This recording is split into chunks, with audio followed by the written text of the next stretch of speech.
Summer holidays வந்தாச்சு, நம்ம GT Holidays வந்தாச்சு. GT Holidays, South India's #1 travel brand. மார்க்கெட்லயே கம்மி சேதாரத்துல இன்னும் 1% தள்ளுபடி கொடுப்போம். ஓகே, வைரநக கேரட்டுக்கு 5000 தள்ளுபடி கொடுப்போம். தள்ளுபடி திருவிழா. குறைந்த விலை, நிறைந்த தரம். தங்கள் தேவைகள் அனைத்தும் ஒரே இடத்தில். ஜெயச்சந்திரன். இப்ப எல்லா கட்சியும் ஆர்ப்பாட்டம் பண்றாங்க. அடுத்தது மக்கள் இறங்கி நாங்க எல்லாருமே போராட்டம் பண்ற லெவலுக்கு இட்டுன்னு வராதிங்க. எங்க குழந்தைங்களுக்கெல்லாம் ஹிந்தி வேணாம், தமிழ்ல கல்வி தரம் நல்லா அருமையா போயின்னு இருக்குது. எங்க தமிழ்நாட்டுல ஹிந்தி எங்களுக்கு தேவையில்லை. எங்க மொழியால எங்களுக்கு எல்லாமே கிடைக்குதுன்னும் போது எங்களுக்கு எதுக்கு ஹிந்தி? இன்னைக்கு தமிழ்நாடு தான் ஹிந்திக்காரங்களை வாழ வைக்குது. நாங்க ஹிந்திக்காரங்க கிட்ட போய் நிக்கல. ஆனா எங்க கிட்ட ஓட்டு வாங்கிட்டு நிர்மலா சீதாராமன் நிதி மந்திரியா இருந்துக்கிட்டு எங்க எம்பியை பேசாம தமிழ்நாட்டு மக்களுக்கு ஒண்ணுமே கொடுக்காம வஞ்சிக்கிட்டே இருக்கிறாங்க. அடுத்தது டோல்கேட்டை பிடிக்கணும். உங்களுக்கு டோல்கேட்ல நாங்க வரி கொடுக்க மாட்டோம், அதை நிப்பாட்டுவோம். அடுத்தது உங்களுக்கு டாக்ஸ் கட்ட மாட்டோம் அப்படின்னு சொல்லி நாங்க அதை நிப்பாட்டுவோம். இந்த மாதிரி உனக்கு எதுவுமே பண்ணாம நிப்பாட்டினாதான் நீ இங்க வருவ. அவங்க கையெழுத்து போட சொன்னா கையெழுத்து போடுறதுக்கு நாங்க அடிமையா? எங்களுக்கு சுயமான சிந்தனைகள் கிடையாதா? தமிழன் என்ற ஒரு இனம் உண்டு, தனியே அதற்கு ஒரு குணம் உண்டு. இந்தியை திணிக்க கூடாது, இந்தியை வரக்கூடாது என்று தமிழகத்திலே சம்பத் அவர்களும் ஈவிகே சம்பத் அவர்களும் அண்ணாதுரை அவர்களும் நாடாளுமன்றத்திலே பேசிய பொழுது அதற்கு உத்தரவாதத்தை ஜவஹர்லால் நேரு அவர்கள் கொடுத்தார்கள். மழையாலும் வெள்ளத்தாலும் புயலாலும் பாதிக்கப்பட்ட பொழுது இந்த மோடி எங்கே சென்றார்? மணிப்பூரிலே தீப்பற்றி எரிகிறது, பல ஆயிரக்கணக்கான பெண்கள் கற்பழிக்கப்பட்டார்கள். இன்று வரை இந்த நாட்டினுடைய பிரதமர் என்று சொல்லக்கூடிய மோடி அவர்கள் சென்று பார்க்கவில்லை. எங்களுடைய வரியை நீங்க எங்களுடைய என்ன எங்களுக்கு அனுமதிக்கப்பட்டிருக்கிறதோ அந்த வரைமுறைக்குள்ள தாங்க சொல்லி தான் நாங்கள் கேட்கவே தவிர நாங்கள் ஒன்றிய அரசிட்ட பிச்சை கேட்கல. இந்தி படி, இங்கிலீஷ் படி, பிரெஞ்சு படி, அமெரிக்கா படி, எதையும் படி, ஆனால் திணிக்காத. இந்தி தாய்மொழியா வச்சிருக்க மாநிலத்திலேயே அவங்களால இந்தியை ஒழுங்கா காப்பாற்ற முடியல. அப்படி இருக்கும்போது நாங்க இந்தி மொழியே வேணாம், இருமொழி கொள்கையே போதும், மற்ற மாநிலத்துக்கோ மற்ற கண்ட்ரிக்கோ போனா 171 நாடுகளால் அங்கீகரிக்கப்பட்ட ஆங்கிலத்தை நாங்க ஏத்துக்கிறோம். எங்க போனாலும் போயிடுச்சுப்போம். இன்டர்நேஷனல்ல நாங்க எங்க போனாலுமே நாங்க போயிடுச்சுப்போம். ஏன்னா எங்களுக்கு இங்கிலீஷ் தெரியும். இந்தியை கத்துக்கிட்டு உங்க பாரத பிரதமர் மாதிரி நாங்க புகழா வைக்கணுமா, இல்ல சாண்ட்விச் போடணுமா, பானிபூரி வைக்கணுமா? இதுக்கு அவர் பதில் சொல்லணும். தேர்ட் லாங்குவேஜ் வரும்போது ஹிந்தி கொண்டு வாங்க, கன்னடம் கொண்டு வாங்க, மலையாளம் கொண்டு வாங்க, எல்லாம் கொண்டு வாங்க. நோ நீங்க திரும்ப இந்த நக்கீரன் நேர்களுக்கு வணக்கம். தமிழக அரசுக்கு சரியான நிதி ஒதுக்கல, யூஜிசி போன்ற பல சர்ச்சைகள், பல பிரச்சனைகள் காரணமா திமுக கூட்டணி கட்சிகள் ஒன்றிணைந்து இன்னைக்கு மத்திய அரசுக்கு எதிரான ஒரு போராட்டத்தை முன்னெடுத்திருக்காங்க. அது தொடர்பாக திமுக உள்ளிட்ட கூட்டணி கட்சிகள்கிட்ட நம்ம பேட்டி எடுக்கலாம். சார் வணக்கம். இப்போ இந்த பிரச்சனை நடந்துட்டு இருக்கு, நிதி ஒதுக்கலன்னு சொல்றாங்க. இதை எப்படி இப்போ முதல் கட்டமா நீங்க போராட்டம் பண்றீங்க? ஆனாலும் ஒதுக்கலன்னு தானே சொல்றாங்க. முதல் கட்டம் கிடையாது. நரேந்திர மோடி எப்போது ஆட்சி வந்தாரோ அப்போதுலேருந்து தமிழகம் புறக்கணிக்கப்பட்டிருக்கிறது. நேற்றைய தினம் திமுக திடீர் இந்த போராட்டத்தை கையில் எடுத்து அறிவித்த உடனால இவ்வளவு மக்கள் திரள் வந்ததுன்னா மக்கள் அனைவரும் வெகுண்டெழுது நம் மொழி பிரச்சனை 1965 இருக்கக்கூடிய மொழி பிரச்சனை நம்ம தமிழ்நாட்டில் ஒரு பிரதான ஒரு மொழி என்பது பிரதானமான விஷயமா இருக்குது. அந்த மொழி பிரச்சனையை இப்பொழுது மத்திய அரசாங்கம் கையில் எடுத்து மும்மொழி கொள்கையை திணைக்கிற பொழுது தமிழ் ஆங்கிலம் என்ற இருமொழி கொள்கை அண்ணா வடிவமைத்தது. டாக்டர் கலைஞரால் அது உயிரூட்டப்பட்டு இன்றைய தினம் நம்ம தமிழ்நாட்டில் படித்தவங்க பல்வேறுபட்ட தரப்பில் விஞ்ஞானிகளாகவும் வெளிநாட்டில் மிகப்பெரிய சிஇஓ பொறுப்புலாம் இருக்கிறாங்க. அப்படிப்பட்ட மொழியை நாம் கட்டி காப்பாற்றி வருகிற போது வேண்டுமென்றே ஒரு மொழியை திணிக்க வேண்டும் என்ற நோக்கத்தோடு செயல்படுகிற திட்டமாக இதை பார்க்கப்படுகிறது. இதை ஒருபோதும் தமிழக மக்கள் ஏற்க மாட்டார்கள். அதற்காக இன்று கூட்டணி கட்சி தலைவர்கள் அனைவரும் ஒன்று திரண்டு மத்திய அரசுக்கு, ஒன்றிய பாரதிய ஜனதா அரசுக்கு இது எதிர்ப்பாக முதல் கட்டமாக இருக்கும். இது அதிகபட்சம் படும் பட்சத்தில் மாவட்டம் தோறும், நகரங்கள் தோறும் போராட்டங்கள் வெடிக்கும் என்பதுதான் இந்த கூட்டத்தின் வாயிலாக. இல்ல ஹிந்தி மொழி கத்துக்கிட்டா என்ன தப்புன்னு கேக்குறாங்க. ஒரு மொழி தானே, கூட படிச்சுட்டு போறாங்க பசங்க அப்படிங்கிற. மொழி என்பது சார் நம்முடைய அடையாளம். இப்போ ஆடு மாடு பேச போறது இல்லை, மனிதன் தான் பேசுறான். அந்தந்த மாவட்டத்தில், மாநிலத்தில், நாட்டில் அவங்களுக்கான மொழி இருக்கு. நம்மளது 2000 வருஷத்துக்கு முன்னாடி இருக்கக்கூடிய மிகப்பெரிய மொழி. எங்க மொழியால எங்களுக்கு எல்லாமே கிடைக்குதுன்னும் போது எங்களுக்கு எதுக்கு ஹிந்தி? எங்களுக்கு ஹிந்தி தேவை கிடையாது. அடுத்து யார் என்ன விரும்புகிறாங்களோ, ஆங்கிலம் தமிழை தவிர்த்து யார் படிக்க வேண்டும் என்று யார் விரும்புகிறாங்களோ, எந்த மொழியை விரும்புகிறாங்களோ அது அவங்க படிக்கலாம். ஆனால் நீ கட்டாயமாக நீ பள்ளிக்கூடத்தில் இதுதான் கொண்டு வரணுன்றதை நீங்கள் சட்டமாக்க கூடாது. அது எங்களோட விருப்பம். அமைச்சர்களோட பையன்லாம் நல்ல நல்ல இடத்துல படிக்கிறாங்க, ஒன்றும் இல்லாதவங்க ஏன் கவர்மெண்ட் ஸ்கூல்லே படிக்கணும், நாங்கள் மட்டும் 3 மொழி கற்றுக்கூடாதுன்னு கேட்குறாங்கல்ல. அப்படிலாம் இல்லை சார். இங்கே எல்லாமே வசதி வாய்ப்பை பற்றி அதை வச்சு தான் அரசியல் பண்ணப்படுது. ஆனால் இன்னும் கூட பல கிராமங்களில் பள்ளிக்கூடமே போய் சேரல. பள்ளிக்கூடத்துக்கு ஆசிரியர் போய் சேர பொருள, ஆசிரியர் போகிற பள்ளிக்கூடத்தில் படிக்க கூட மாணவர் வரல. அந்த நிலைமையில் இருக்குது. இந்த நிலைமையில் நம்முடைய தாய்மொழியை வளமாக்க வேண்டும். ஆங்கிலம் வந்து பிற மாவட்டங்களில் மாநிலங்களில் வெளிநாடுகள் செல்வதற்கு அது பயன்படுகிற பொழுது எங்களுக்கு இந்தி என்பது அவசியம் இல்லை. இன்னொன்று சொல்லட்டுங்களா, இன்னைக்கு தமிழ்நாடு தான் இந்திக்காரங்களை வாழ வைக்குது. ராஜஸ்தான், குஜராத், இந்த பக்கம் பார்த்தீங்கன்னா பீகார், எல்லாருமே இங்கே வந்து வேலை செய்து தமிழை கற்றுன்னு இன்னும் கொஞ்ச நாள் அவன் ஓட்டுரிமை வாங்கிடுவான் போல். அந்த அளவுக்கு நாங்கள் வந்து இந்திக்காரங்க கிட்ட போய் நிற்கல. ஆனால் தமிழகம் தான் மாறாக இந்தி படித்தவர்களுக்கு வேலை வாய்ப்பும் அவர்களுக்கு படிப்பும் எங்கே பார்த்தீங்கன்னா ஆந்திராவில் இருக்கவங்க தான் அதிகமாக எங்கள் கல்லூரியில் படிக்கிறாங்க, வெஸ்ட் பெங்காலில் இருக்கவங்க தான் அதிகமாக கல்லூரியில் படிக்கிறாங்க. அப்படி கல்வியிலும் சரி வேலை வாய்ப்பிலும் சரி இங்கு அரவணைக்கிற தன்மையிலும் சரி தமிழர்கள் ஒரு பண்பாடோடு கலாச்சாரத்தோடு இங்கு நடப்பதால் எல்லோருக்கும் பாதுகாப்பான மாநிலம் இருக்கிறது. அது நீங்கள் கேட்குற கேள்வி வந்து பணக்காரர்களுக்கு ஒரு மாதிரியும் ஏழைகளுக்கு ஒரு மாதிரியும் அப்படி இல்லை. வசதி வாய்ப்பு வந்து நான் போட்டிருக்க இந்த சட்டை வந்து 2000 ரூபாய். இன்னைக்கு இந்த சட்டை கூட இல்லாமல் வெறும் கோமணம் கட்டின்னு போகிறவனும் இருக்கான். இந்த 2000 ரூபாய் இல்லை 20000 ரூபாய் சட்டையும் இருக்குது. மோடி 40 லட்சத்துக்கு கோட்டு போடுறாரு. அவங்க வசதி வாய்ப்பை பொறுத்தது. எங்களுக்கு அடிப்படை எங்களுடைய மொழியில் நீங்கள் வந்து திணிப்பு செய்யாதீங்க. திணிப்பு இன்னைக்கு இந்த மாதிரி தான் செய்வாங்க. அதுக்கப்புறம் என்ன பண்ணுவாங்க? பிஜேபியோட கொள்கை உங்களுக்கு தெரியாத ஒன்றும் இல்லை. நக்கீரன் நீங்கள் பேட்டி எடுக்கிறீங்க. பிஜேபி கொள்கையை இந்துத்துவா மதவாத சக்திகளை உள்ள நுழைக்கணும். எங்கள் தலைவர் ஐயா வைகோ அவர்கள் என்ன சொன்னார்? இந்த ஆர்எஸ்எஸ் கூட்டத்தில் முதல் தீர்மானமே இந்தியாவே கூப்பிடக்கூடாதுமே, பாரத் கூப்பிடணுன்னாரு. தலைநகர் டெல்லியே இருக்கக்கூடாது, வாரணாசி இருக்கணும்னாரு. அப்படி அவங்களோட கொள்கை வரும்பொழுது இஸ்லாமியர்களும் கிறிஸ்தவர்களும் இங்கிருந்து விரட்டப்படுவார்கள், ஓட்டு கொடுக்க முடியாதுன்ற அவங்களோட மோசமான இந்த கொள்கையை திணிக்கக்கூடாது என்பது தான் இதற்கான மறைமுக வழி. புரியுதுங்களா? மறைமுக வாசுப்படியாக எங்கள் வீட்டில் தமிழ் இருக்கும்போது ஜன்னல் வழியாக ஒருத்தன் எட்டி பார்க்குற இந்தி எங்களுக்கு தேவை கிடையாது. இதுதான் எங்களுடைய உறுதியான கருத்து. எங்களை வந்து இந்தி கத்துங்கன்னு என்னத்துக்கு நீங்க வந்து எங்களெல்லாம் மிரட்டின்னு இருக்கிறீங்க? நிதி கொடுக்க மாட்டேன்றீங்க. எதுக்கு நிதி கொடுக்க மாட்டேன்றீங்க? உங்க சொந்த பணத்திலேயா கேட்குறோம் நாங்க? நிதி கொடுக்கலனா எப்படி? இப்போ வந்து எல்லா கட்சியும் ஆர்ப்பாட்டம் பண்றாங்க. அடுத்தது மக்கள் இறங்கி நாங்க எல்லாருமே வந்து போராட்டம் பண்ற லெவலுக்கு இட்டுன்னு வராதிங்க எங்களை. எங்க குழந்தைங்களுக்கெல்லாம் இந்தி வேணாம், தமிழ்ல கல்வி தரம் நல்லா அருமையா போயின்னு இருக்குது எங்க தமிழ்நாட்டில். இந்தி எங்களுக்கு தேவையில்லை. அப்படி இந்தி வேணும்னா நீங்க வாங்க ஃபர்ஸ்ட் டெல்லியில இருந்து எல்லாருமே இங்க வந்து தமிழ் கத்துக்குங்க. தமிழ் கத்துக்குன்னா அப்புறம் வந்து எங்களுக்கு இந்தியை சொல்லி கொடுன்னு சொல்லுங்க, நாங்க கத்துக்கிறோம். சும்மா இந்தின்னு சொல்லாதீங்க. நாங்க தமிழ்நாட்டில் பிறந்தா நாங்க தமிழருங்க, தமிழ் தான் பேசுவோம். நம்ம வீட்டு பிள்ளைங்க தானே ஒரு மொழி கூட படிக்குது, படிச்சுட்டு போட்டுங்கிறாங்க. நாங்க ஒரு மொழி கத்துன்னு நாங்க என்ன பண்ண போறோம்பா? இங்கிலீஷ் கத்துன்னு இருக்கிறோம். இங்கிலீஷ் இங்க வந்து அப்பத்துல இருந்து இங்கிலீஷ் பாடம் ஒண்ணுன்னு வரோம் தமிழ்ல. ஸ்கூல் புக்கில் வந்து தமிழ் இங்கிலீஷ்னு எல்லாமே ஆல்ரெடி வரும். ஆனால் அப்போ வந்து ஹிந்தின்னு வரவே இல்லை. இப்போ என்ன புதுசாக ஹிந்தின்றீங்க? எங்களுக்கு ஹிந்தி வேணவே வேணாம்.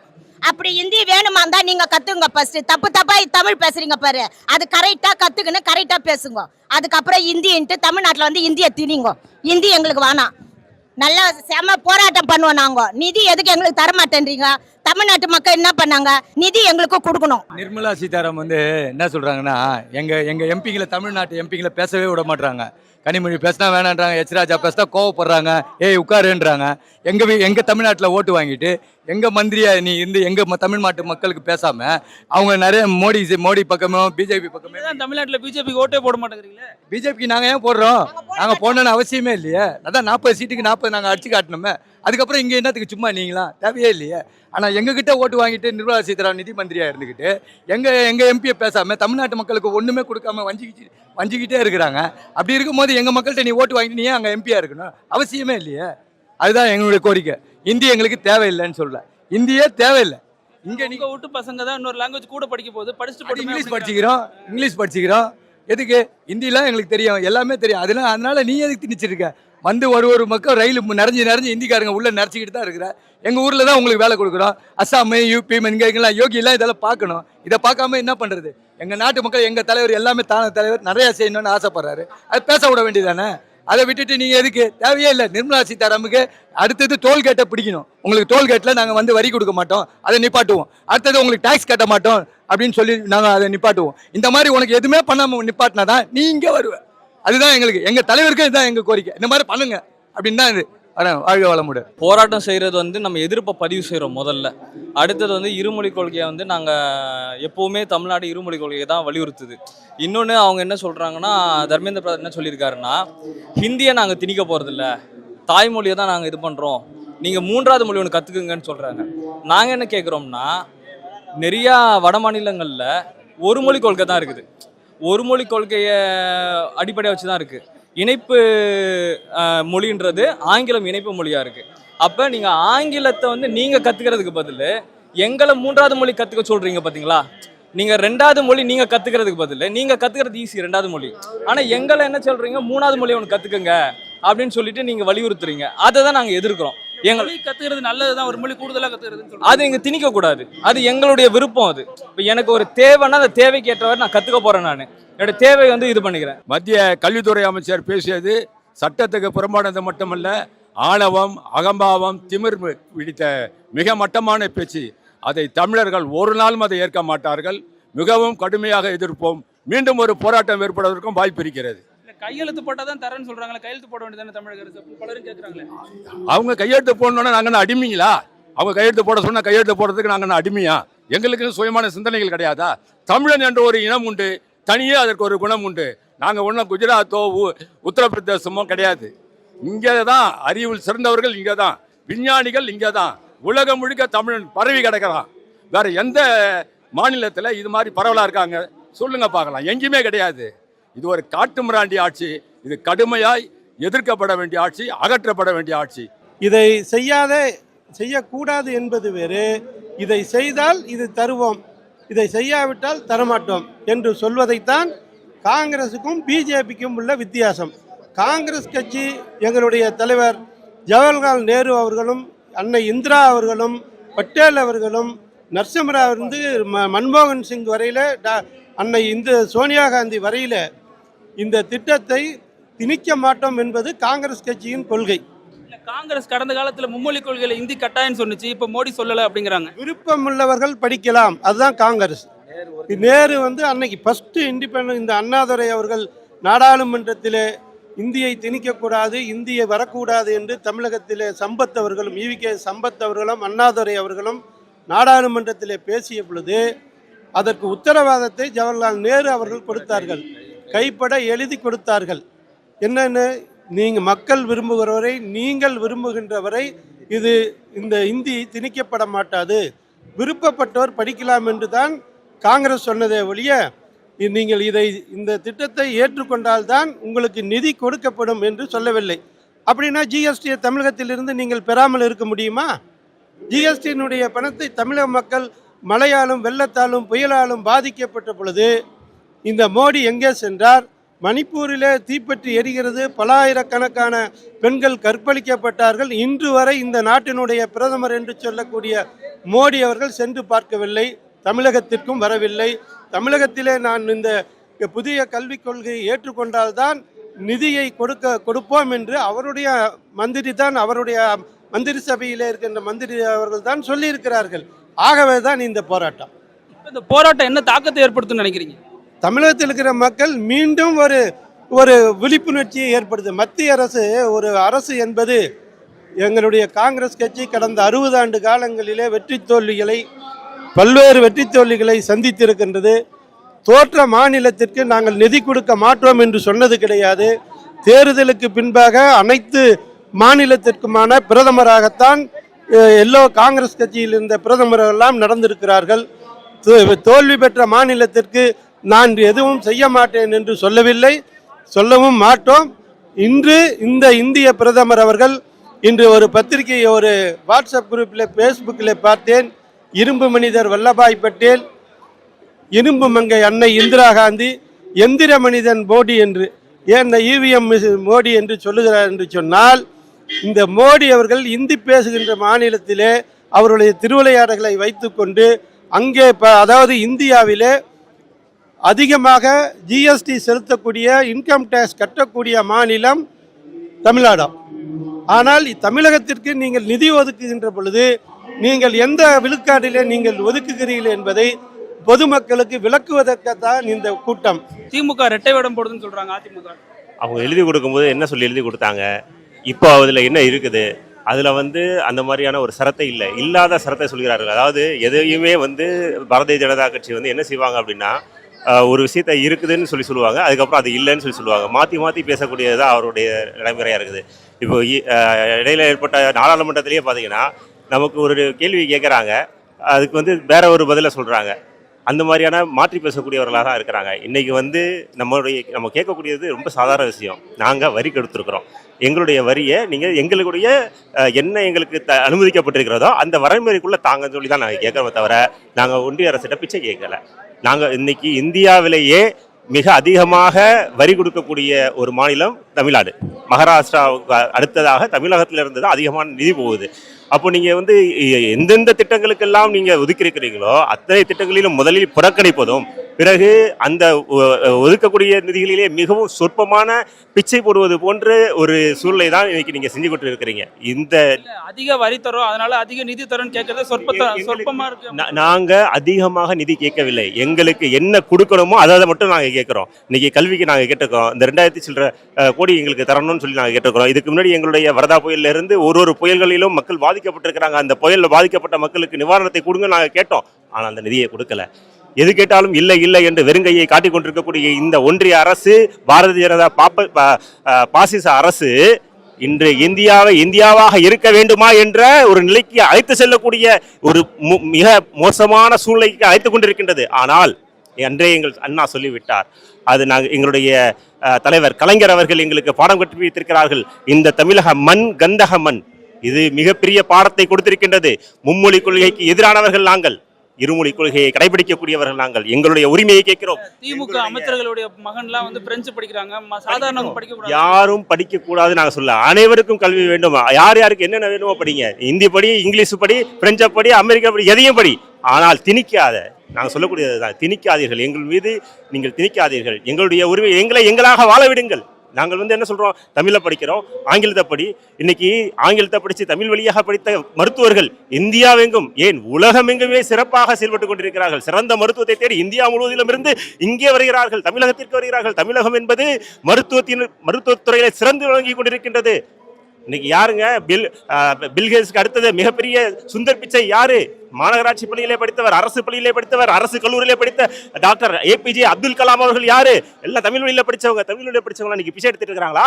ஆனால் நீங்க அங்க சொல்லக்கூடிய அந்த இந்தி மொழியில படிச்சுட்டு வந்தவன் எங்க ஊர்ல வந்து பானிபூரி வித்துக்கிட்டு இருக்கிறான், எங்க ஊர்ல வந்து பிளாட்ஃபார்ம்ல வந்துட்டு இருக்கிறான், எங்க ஊர்ல வந்து கொத்தனார் வேலை பார்த்துட்டு இருக்கிறான், அறிவு வேலை பார்த்துட்டு இருக்கான். ஆனாலும் நாங்கள் இந்தி படிக்க கூடாதுன்னு சொல்லல. யாரும் எந்த மொழியும் படிங்க, திணிக்காதீர்கள் என்று தான் நாங்கள் சொல்கின்றோம். இந்த தமிழகமாக இருக்க வேண்டும். இதை எப்படி வந்து ஒவ்வொரு மாநிலங்களும் இந்தியாவுடைய அங்கங்களாக இருக்கிறதோ அந்த அங்கங்கள் தொடர வேண்டும். ஆனால் இந்த பாசிச மோடி அரசு எங்களை தள்ளி கொண்டிருக்கின்றது. திணிக்காதீர்கள், பிரிக்காதீர்கள் என்ற எச்சரிக்கையோடு நாங்கள் இதை தெரிவித்துக் கொள்கின்றோம். என்னதான் போராட்டம் பண்ணாலும் நாங்க வந்து தரமாட்டோம் அப்படிங்கறதுல மத்திய அரசு உறுதியா இருக்கு. இப்ப இந்த போராட்டம் நடத்துறதுனால என்ன தாக்கம் ஏற்படும்னு நினைக்கிறீங்க? மத்திய அரசாங்கம், ஒன்றிய அரசு இந்த தமிழ்நாட்டு மக்களுக்கு எதையும் நிதி தரவில்லை என்பது பகிரங்கமாக தெரிவித்து விட்டார்கள். ஆனால் அவர்கள் தமிழ்நாட்டுக்கு நிதி தந்தது போல் அங்கே ஒரு கூட்டத்தை போட்டு நாங்கள் இவ்வளவு நிதி கொடுத்துருக்கிறோம், இதை கொடுத்துருக்கோம் என்று பொய் பிரச்சாரம். அவர்கள் எதுக்காக நிதியை கொடுத்தார்கள் என்பதெல்லாம் விளக்கமாக அவர்கள் சொல்லவில்லை. தமிழ்நாட்டுக்கு இத்தனை கோடி நிதி கொடுத்துரும். எந்த நிதி? பொதுவாக எல்லா மாநிலத்துக்கும் வர வேண்டிய நிதி தந்துகிறார்கள். நாங்கள் கேட்பதெல்லாம் கல்விக்கு, பல திட்டங்களுக்கு வர வேண்டிய பல மாநிலத்துக்கு தரக்கூடிய நிதியை ஏன் தமிழகத்துக்கு மட்டும் தர மாட்டீர்கள், மறக்கிறீர்கள் என்றுதான் கேட்கிறோம். அதற்கு அவர்கள் சொல்லும் பதில் உண்மையான பதில் அல்ல. ஆக தமிழ்நாட்டில் உள்ள பாமர மக்களையும் இது எடுத்துச் செல்ல வேண்டும் என்பதற்காகத்தான் இவர்கள் பொய்யை பேசுகின்ற, நம்பிவிடக் கூடாது என்பதற்காக அத்தனை பேருக்கும், பாமர மக்களுக்கும் இது தெரிய வேண்டும். மத்திய சர்க்கார் தமிழகத்தை வஞ்சிக்கிறது.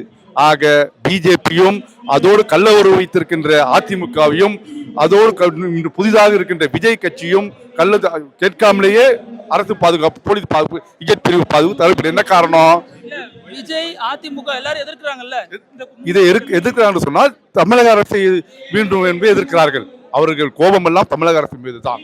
மத்திய அரசாரோடு கை கோர்த்து கொண்டு அவர்கள் மீண்டும் தமிழகத்திலே பிஜேபியோடு வர வேண்டும் என்பது அவர் எண்ணம். ஆனால் தமிழகத்தில் இருக்கிற கூட்டணி வலுவாக இருக்கின்ற காரணத்தினால், மக்களும் பல்வேறு திட்டங்களை அனுபவித்திருக்கிற காரணத்தினால் 2026 மீண்டும் திமுக ஆட்சி மறந்தே தீரும் என்பது அவருக்கு நன்றாக தெரிந்து தமிழ்நாட்டு மக்களை எப்படியாவது திசை திருப்ப வேண்டும் என்பதற்காகத்தான் இவ்வாறு பொய் பிரச்சாரம் செய்து கொண்டிருக்கிறார்கள். அது எந்த வழியும் எங்கள் சின்னவர் உதயநிதி அவர்கள் தமிழ்நாடு முழுவதும் சுற்றுப்பயந்து இந்த மத்திய அரசு ஆட்சியை, ஒன்றிய அரசை தமிழ்நாட்டு மக்களுக்கு வஞ்சுகிறேன் என்பதை வன்மையாக கண்டித்துக் கொண்டிருக்கிறார் என்பது நாட்டு மக்கள் நன்றாக புரியும். திமுக அமைச்சர்களோட மகன் மட்டும் நல்ல இடத்துல படிக்கிறாங்க, சாதாரண குடும்பத்தை சேர்ந்தவங்க 3 மொழி படிக்க கூடாதுன்னு கேட்கிறாங்க பாஜக சார்பா. அதுக்கு என்ன சொல்றீங்க? அது இதில் ஒரு விஷயம் ஒன்று இருக்குது. என்னன்னு கேட்டிங்கன்னா, இந்தி படிக்க வேணான்னு யாருமே சொல்லலை. நல்லா புரிஞ்சுக்கணும். இந்தி யாரையும் படிக்க வேணான்னு சொல்ல, இந்தி எல்லாருமே படிக்கிறாங்க. CBSE ஸ்கூல்ஸ் எல்லாமே இருக்குது. நாங்கள் என்ன சொல்ல வரோன்னு சொன்னால், இந்தியாவில் வந்து இந்தி மட்டும் ஒரு மொழி கிடையாது. அனைத்து மாநிலத்தையும் கன்னடம் இருக்குது, மலையாளம் இருக்குது, தெலுங்கு இருக்குது, எல்லாமே இருக்குது. அப்படி இருக்கும்போது அதர்ஸ் லாங்குவேஜ்னு வரும்போது நீங்கள் இந்த லாங்குவேஜும் நீங்கள் சேர்க்கணும். நீங்கள் குறிப்பிட்டு இந்தியை மட்டும் சேர்க்குறீங்க. இந்தியாவில் வந்து இந்தி மட்டும் தான் இருக்கா? இந்தி மட்டும் தான் இருக்கா? ஒன்று, வட மாநிலத்து எல்லாமே தென் மாநிலத்தை நோக்கி தான் வராங்க. அப்போ இந்தி படித்தவங்க தமிழ்நாட்டில் வந்து வேலை செய்கிறாங்க. அவங்க தமிழ் கற்றுக்குறாங்க. நல்லா புரிஞ்சுக்கோங்க. நீங்கள் வட மாநிலத்தை வந்து தொழிலாளர்கள் பார்த்தீங்கன்னா, இந்த தொழிலாளர்லாம் இருக்காங்க, எல்லா ஹோட்டல்ஸ்லேருந்து ஹாஸ்பிட்டல் எல்லா இடத்துலையும் வேலை செய்கிறாங்க, கட்டிட தொழிலெல்லாம். அவங்க முழுக்க பார்த்தீங்கன்னா தமிழை கற்றுக்குறாங்க. அப்போ ஏன் அவங்க ஹிந்தி கற்றுறீங்க வந்து தமிழை கற்றுக்குறாங்க? இதை தான் எங்கள் தலைவர் வந்து இந்தியை திணிக்காதீங்க, இந்தி யாரும் வந்து கற்றுக்கக்கூடாதுன்னு சொல்லி யாருமே எங்கள் தலைவர்களோ அமைச்சர்களோ யாருமே சொல்ல. என் பையன் கூட இந்தியில் எல்லாம் ஹிந்தி படிக்க வேணான்னு சொல்ல. குறிப்பிட்ட ஒரு மொழியை இந்தியை திணிச்சு ஆல் இந்தியா லெவலில் ஒரே லாங்குவேஜை கொண்டு வர இந்த மோடி அரசு இந்த இந்தியை திணிச்சுட்டா ஒரே லாங்குவேஜாக முடிச்சுட்டு ஒரே நாடு ஒரே தேர்தல், அந்த ஒரு குறிக்கோளோடு தான் இந்த மோடி அரசு செயல்பட்டது. இதை தான் நாங்கள் வந்து வலியுறுத்துகிறோம். யாரும் நாங்கள் இந்தி வேண்டாமோ இந்தியெல்லாம் நாங்கள் சொல்லலை. நல்லா புரிஞ்சுக்கணும். என்ன சொல்றாங்கன்னா, ஏற்கனவே சிபிஎஸ்சிலாம் மும்மொழி திட்டம் தான் இருக்கு, ஏன் தமிழ்நாடு அரசு மட்டும் ஏற்றுக்க மாட்டேங்குதுன்னு கேட்குறாங்க. மும்மொழி திட்டம் வந்து அதை தான் நாங்கள் திரும்ப வலியுறுத்துறோங்க. மும்மொழி சிபிஎஸ்சியில் இருக்குங்க. நான் என்ன சொல்கிறேன்னா, இந்தியா லெவலில் எத்தனை லாங்குவேஜஸ் இருக்குது அதை மட்டும் நீங்கள் சொல்லுங்கள். எத்தனை லாங்குவேஜஸ் இருக்குது? நீங்கள் ஏன் குறிப்பிட்ட ஹிந்தி லாங்குவேஜை மட்டும் நீங்கள் அதில் சேர்க்குறீங்க? அதை தான் நாங்கள் சேர்க்கக்கூடாதுன்னு சொல்கிறோம். நீ ஆல் லாங்குவேஜஸ் கொண்டு வாங்க. தேர்ட் லாங்குவேஜ் வரும்போது ஹிந்தி கொண்டு வாங்க, கன்னடம் கொண்டு வாங்க, மலையாளம் கொண்டு வாங்க, எல்லாம் கொண்டு வாங்க. நோ. நீங்க திரும்ப இந்த கட்டாய கல்வின்ற தலைவர் வேண்டாம். எங்க முதலமைச்சர் வந்து ஏன் அது வேண்டான்னு இந்தியாவிலேயே எங்க தலைவர் முதல்வர் மாண்புமிகு முதல்வர் அன்பு தலைவர் மு.க. ஸ்டாலின் அவர்கள் தைரியத்தோடு இன்னைக்கு எதிர்க்கிறார். இந்தியாவிலே ஒரே மாநில முதல்வர் என்று சொன்னா அது எங்க தலைவர் மட்டும்தாங்க. அதை வலியுறுத்துறாங்க. நீ இந்தி திரும்ப சொல்றாங்க தலைவர் அவரு, நாங்க இந்திய வேண்டான்னு சொல்ல திணிக்காத. அந்த காலத்திலிருந்து தலைவர் கலைஞர் காலத்திலிருந்து அதை தான் சொல்லிட்டு இருக்காங்க. நீ திணிச்சிட்டுன்னு சொன்னா ஆல் இந்தியா லெவல்ல ஒரே இந்தி லாங்குவேஜ் தான் வரும் இல்லையா? இதை தான் நாங்கள் வலியுறுத்துறோம். நீ எல்லா லாங்குவேஜஸ் கொண்டு வா, ஆல் லாங்குவேஜஸ் கொண்டு வா. நீ எதுக்கு இந்தியை மட்டும் கொண்டு வரக்கூடாது இல்லையா? அதை தான் நாங்கள் சொல்கிறோம். இந்த மும்மொழி கொள்கைக்கு எதிர்த்து நாங்கள் வந்து இங்கே பார்ப்பதற்கு வந்திருக்கோம். இருமொழி கொள்கையே தமிழகத்துக்கு வந்து போதுமானது ஒன்று தான். மும்மொழி கொள்கை தேவை கிடையாது. ஏன் நாங்கள் இருமொழி கொள்கை சொல்கிறோன்னா, கடந்த ஆண்டு நடந்த 10வது 12ஆம் வகுப்பு மாணவர் எழுதின தேர்ச்சி விகிதத்தில் தமிழ் பாடத்தில் மட்டும் 100% நம்ம மாணவர்கள் வந்து தேர்ச்சி பெற்றிருக்காங்க. இது வந்து நிசத்திரமான உண்மை. நம்மக்கிட்ட அதுக்கான ஆதாரமும் இருக்குது, பொய் சொல்லலை. இதுவே கடந்த ஆண்டு நடந்த குஜராத்லேயும் மத்திய பிரதேசத்துலையும் ஊபிலையும் அவங்களோட இந்தி தாய்மொழியாக இருக்கிற மாநிலத்தில் அவங்களோட பெர்சன்டேஜ் எத்தனை பேர் இந்தியில் ஃபெயிலாக இருக்காங்க? இந்தி தாய்மொழியாக வச்சிருக்க மாநிலத்திலேயே அவங்களால இந்தியை ஒழுங்காக காப்பாற்ற முடியல. அப்படி இருக்கும்போது நாங்கள் இந்தி மொழியே வேணாம், இருமொழி கொள்கையே போதும், தமிழ் தாய்மொழி நாங்கள் பேசுகிறோம், தமிழகத்துக்கு தாண்டி மற்ற மாநிலத்துக்கோ மற்ற கண்ட்ரிக்கோ போனால் 171 நாடுகளில் அங்கீகரிக்கப்பட்ட ஆங்கிலத்தை நாங்கள் ஏற்றுக்கிறோம். எங்கே போனாலும் பொழிச்சுப்போம். இன்டர்நேஷனலில் நாங்கள் எங்கே போனாலுமே நாங்கள் பொழிச்சுப்போம். ஏன்னா எங்களுக்கு இங்கிலீஷ் தெரியும், தாய்மொழி தமிழ் இருக்குது, எங்களுக்கு இது போதும். இந்தியை கற்றுக்கிட்டு ஒரே ஒரு கேள்வி கேட்டுக்கிறோம், இந்தியை கற்றுக்கிட்டு உங்கள் பாரத பிரதமர் மாதிரி நாங்கள் புகடா வைக்கணுமா, இல்லை சாண்ட்விச் போடணுமா, பானிபூரி வைக்கணுமா? இதுக்கு அவர் பதில் சொல்லணும். ரெண்டாவது, ஊபியில் குஜராத்தில் எவ்வளோ பெர்சன்டேஜ் இந்தி தாய்மொழியாக கற்றுட்டு இருக்க மாணவர்கள் 100% பாஸ் ஆகிருக்காங்களா? அதுக்கான வெள்ளை அறிக்கை இருந்தால் நீங்கள் கொடுங்க. டெய்லி கேட்குற வெள்ளை அறிக்கை, இப்போ நான் கேட்குறேன், வெள்ளை அறிக்கை நீங்கள் கொடுப்பதுக்குமா? நக்கீரன் டிவிக்கு சப்ஸ்கிரைப் செய்யுங்கள். உங்கள் ஆதரவே எங்கள் பலம். ஆசிரியர்களுக்கு நண்பனாகவும் மாணவர்களுக்கு ஆசானாகவும் திகழும் தேர்வு வழிகாட்டி. ஒவ்வொரு பாடத்திற்கும் அனுபவமிக்க ஆசிரியர்களின் துல்லியமான தெளிவான விடைகள். CNC இருக்கு, தேர்வு பயம் எதற்கு? இது தீரன் பப்ளிஷிங் ஹவுஸ் விற்பனை வெளியீடு.